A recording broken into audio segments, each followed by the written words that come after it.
Bonjour à toutes et à tous, chers abonnés. Aujourd'hui, on va parler de l'analyse de l'équipe des Spurs, de leur saison, de qui pourrait les remplacer, des superstars pour qui pourraient venir. Mais aujourd'hui, on a un invité de marque, c'est un abonné, donc je t'en prie. Ouais, c'est moi. Je vais vous présenter là tout de suite Stephen Curry avec son nom complet Wardell Stephen Curry 2. Ok, c'est long, mais ok. Alors, Stephen Curry, né le 14 mars 1988 à Akron, dans l'Ohio, est un joueur américain de basket évoluant au poste de meneur dans l'équipe des Warriors.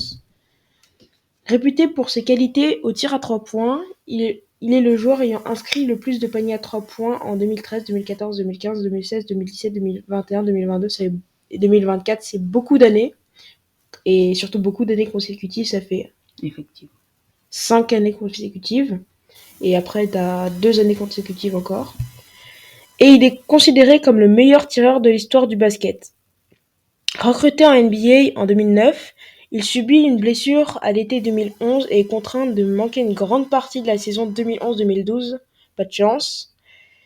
Il se révèle lors de sa saison suivante comme l'un des meilleurs meneurs de la ligue. Lors de la saison 2014-2015, il accède à la reconnaissance internationale en obtenant le titre de champion NBA avec son équipe, qu'il décroche également en 2017, 2018 et 2022, soit 2 années consécutives et en 2022, ainsi que le trophée de meilleur joueur de la saison. La saison suivante, il reçoit son second titre de MVP de la saison après avoir établi avec son équipe un nouveau record de victoires en saison régulière. Le 13 avril 2021, il devient le meilleur marqueur de l'histoire des Golden State Warriors. Bon, maintenant que notre abonné nous a parlé de Trae Young, moi maintenant je vais vous parler de Donovan Mitchell qui serait un candidat pour aller aux Spurs. En playoff NBA 2023-2024, match 2 contre Boston en demi-finale de conférence, Donovan Mitchell 29 points, 5 tirs à 3 points et 8 passes décisives. Mais ils ont été éliminés par Boston au premier tour, 4-1 malheureusement. Premier tour, Cavaliers Magic, les Cavs éliminent le Magic 4-3. Demi-finale de conférence éliminée 4-1 par Boston. Record en carrière de Donovan Mitchell, 71 points contre Chicago. Équipe fréquentée Utah Jazz, Cleveland Cavaliers depuis 2022. Rumeur de Donovan Mitchell. Là, c'est vraiment le sujet qui nous intéresse. Tu parles vite. C'est vrai que je parle vite, j'avoue. Avec de l'argent, les Spurs de San Antonio pourront frapper le marché. Wemby n'est pas du genre passion, il veut gagner au plus vite, comme on a pu le constater. Malgré la saison catastrophique des Spurs, 14e de la conférence Ouest avec 22 victoires pour 60 défaites, ça revient au même. C'est très peu. Très peu, c'est juste une honte même. C'est même plus peu là. C'est tellement bas que même une équipe amateur ferait mieux. Tellement, mais c'est surtout le niveau de Wembanyama avec tout ce qu'il met, tous les points qu'il met, les statistiques qu'il a, il gagne toujours pas, c'est grave. Je crois qu'il doit avoir 3,6 comptes de moyenne. 3 contre. 3 comptes, bah, C'est 3,6. 5 contre. Ouais. Mais après, je crois son record c'est 10, donc il s'approche du record qui, pour la culture G, c'est 11 contre en un match. C'est quoi son meilleur taux 40 points 40 points contre Denver. 20 points de plus, non, 22 points de plus et il battait LeBron James. Ouais. Ils auront un gros choix de draft. Les Spurs auront de quoi recruter pour l'off-season. Ainsi, ils pourront entourer Wembanyama dans les meilleures conditions pour sa saison sophomore. Trae Young, ayant déjà été ciblé, n'est pas le seul. Trae Young est encore loin de partir d'Atlanta. C'est pour cette raison que les Spurs étudient toutes les pistes possibles, notamment celle de Donovan Mitchell. Donovan Mitchell ne devrait pas prolonger chez les Cavaliers. Un départ des Cavs n'est pas à exclure pour Donovan Mitchell, dont l'avenir reste assez flou. On l'imagine très bien avec Wembanyama et Greg Popovich. Popovich serait une bonne option pour Donovan Mitchell. Cependant, les supporters de San Antonio Spurs préfèrent Trae Young. Notre joueur comme Steph Curry pourrait rejoindre les Spurs si Curry quitte les Warriors. Je suis prêt. Bon, maintenant, on va parler de Jimmy Butler. Jimmy Butler qui a été drafté en première position, en 30e position par les Bulls de Chicago, qui sont pas une franchise au top en ce moment. Non, pas trop, surtout que Zach LaVine, il est absent depuis très longtemps. Ouais, faudrait qu'il pense à Bon, Jimmy Butler a vécu une enfance difficile avant d'être sélectionné par les Bulls en 2011. Un general manager disait de lui: Son histoire est une des plus incroyables que j'ai pu voir durant toute ma carrière dans le monde du basket. Il a eu tellement de fois où dans la vie où il a été poussé vers le bas, à chaque fois il a remonté la pente. À chaque fois que vous lui parlez, bien qu'il n'aime pas parler de sa vie privée, vous aurez le sentiment que ce gamin a de la grandeur en lui.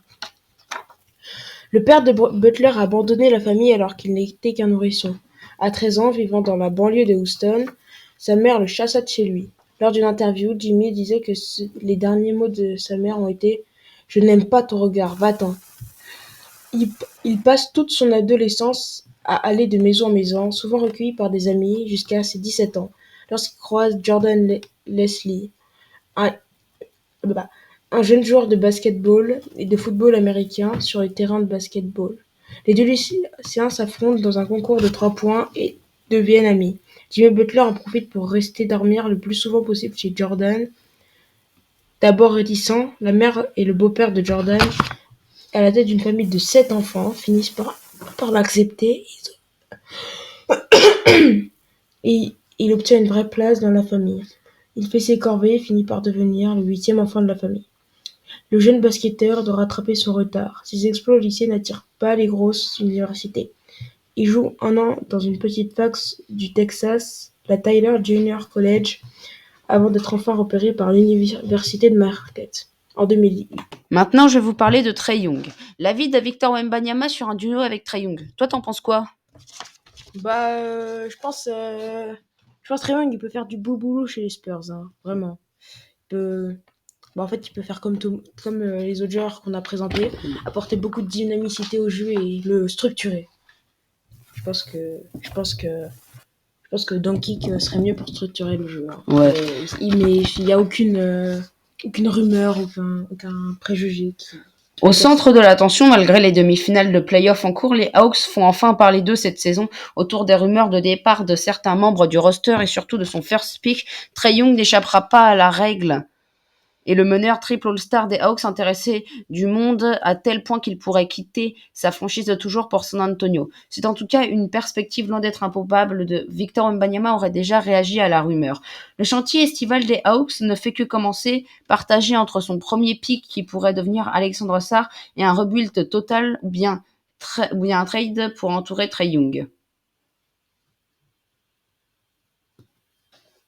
Maintenant, chers abonnés, on va faire des audios, on va faire un débat parce que maintenant on a fait la vidéo, mais on voudrait débattre avec vous sur qui pourrait rejoindre les Spurs. Par exemple, est-ce que tu penses que Trae Young, Donovan Mitchell pourraient rejoindre les Spurs? Qu'est-ce que tu penses qu'ils pourraient apporter au jeu?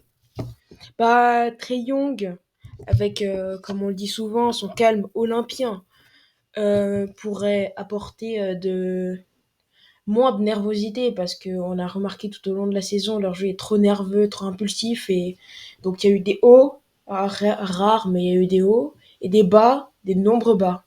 Donc Trae Young, Trae Young, l'Olympien, le calmos, il peut, il peut apporter de la dynamicité, mais en même temps du calme au jeu, je pense. Puis aussi, surtout, beaucoup de passes décisives parce qu'il faut rappeler que c'est l'un des meilleurs passeurs après Tyrese Haliburton. Il faut savoir que aussi Trae Young est un très bon meneur. Je pense que moi, il pourrait aller chez les Spurs car Atlanta cette année, c'est juste... de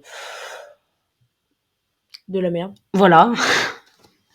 Non, mais c'est surtout que c'est très décevant parce qu'on les attendait à un excellent niveau. Surtout que Trae Young avait l'air d'être assez bon, qu'il faisait un bon duo avec Dejounte Murray qui lui avant était chez les Spurs.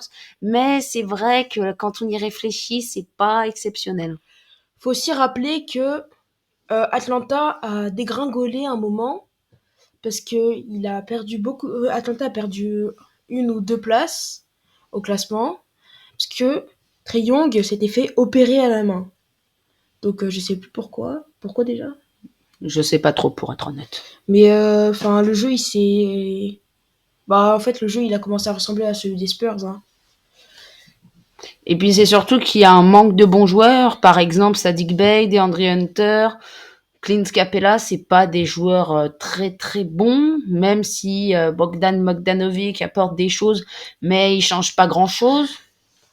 Ouais, mais bon, comme on dit, c'est pas le. C'est la goutte d'eau qui fait déborder le vase. Enfin, Trae Young, si on se fait une image, il peut représenter la force et le calme, mais les autres, ils sont trop, enfin, ils sont trop pas assez, enfin, ils sont pas assez bien pour lui. Je pense que il devrait aller dans une meilleure équipe. Par exemple, il y a une deuxième rumeur qui court, qui pourrait aller chez les Lakers. Oui, puis aussi chez Oklahoma. Oklahoma, ah bon? Ouais. Je savais pas. Je pense qu'il pourrait participer euh, pour avec Alexander, qui, je le cite, est très très très fort, mais qui, je pense, vu son jeu, pourrait encore s'améliorer. Mais surtout que Atlanta, ils auront le premier pick qui serait Alexandre Sarr. Mais moi, je pense que Trae Young, effectivement, pourrait peut-être faire revenir les Spurs au premier plan, parce qu'il faut savoir que même les Spurs aussi, il y a un vrai problème d'effectif. Jeremy Sohan, 11 points de moyenne, Trey Jones, 7 points de moyenne, Devin Vassell, On peut dire que c'est Keldon pas Johnson. terrible. Oui, Pour ne pas être vulgaire, c'est pas terrible. Oui, puis surtout Wembanyama, son niveau. Moi, je suis désolée, j'accentue le trait là-dessus, mais quand tu regardes les contres qu'il met, je sais pas, à beaucoup de personnes, notamment son match contre Toronto au mois de février, je suis désolée, le fait qu'il perde contre ça, le fait qu'il mette 27 points à chaque match et qu'il perde, c'est un vrai problème. Si je veux dire, il y a un vrai problème d'effectif, d'équipe, de stratégie. Même Greg Popovich, pendant toutes ces années chez les Spurs, n'a jamais vu ça.